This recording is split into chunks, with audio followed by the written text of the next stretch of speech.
बिस्मिल्लाहिर्रहमानिर्रहीम। अज़ीज़ तलबा अस्सलामु अलैकुम। आज के सबक में हम उर्दू हुरूफ़े तहजी के हर्फ नून के हवाले से चंद बातें जो है वो सीखने जा रहे हैं। तो आइए आज के सबक का आगाज़ करते हैं। अज़ीज़ तलबा, इब्तिदा में नून की 3 सूरतों को यहाँ पर बयान किया गया है। नंबर 1 के ऊपर जो है नून की शक्ल को तहरीर किया गया है और नंबर 2 के ऊपर नून का नाम जो है वो लिखा गया है, तहरीर किया गया है। उसमें नून है, वाव और फिर नून, उसकी आवाज़ बनता है, उसका नाम बनता है नून।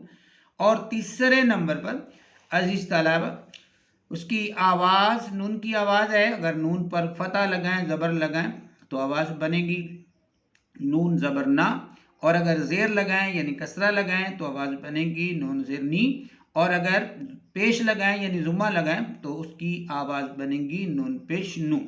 अजीज़ तलबा, इसके बाद नून के हवाले से जो बात हम सीखेंगे वो ये है कि नून उर्दू का 32वां, फ़ारसी का 29वां, अरबी का 25वां और हिंदी ज़ुबान का 20वां हर्फ है। अजीज तलबा, नून उर्दू का 32वां, फ़ारसी का 29वां, अरबी का 25वां और हिंदी ज़ुबान का 20वां हर्फ है।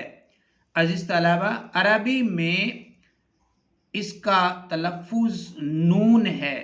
अरबी में इसका जो तलफ़ुज़ है वो नून है। छठे नंबर पे हम जो बात सीखेंगे नून के हवाले से, जिन्स के एतबार से मुज़क्कर है, ये शमसी हरफ है। 7वें नंबर पर बात सीखने को मिली, ये शमसी हरफ है।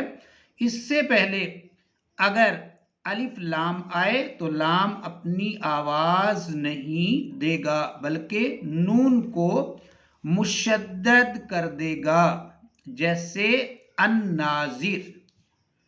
उसके बाद अज़ीज़ तलबा, 8वें नंबर पर, आखिरी नंबर पर जो है जो बात हम सीखेंगे वो ये है कि हिसाब अबजद में इसके 50 अदद मुकर्रर हैं। अब हरूफ अबजद के हिसाब से इसके कितने अदद फ़र्ज़ किए गए हैं? 50 अदद फ़र्ज़ किए गए हैं। अज़ीज़ तलबा, ये था हमारा आज का सबक। हमने नून के हवाले से चंद मुफीद बातें, अच्छी बातें जो है वो सीखी। उम्मीद है आज का सबक आपको पसंद आया होगा। अल्लाह हाफिज़।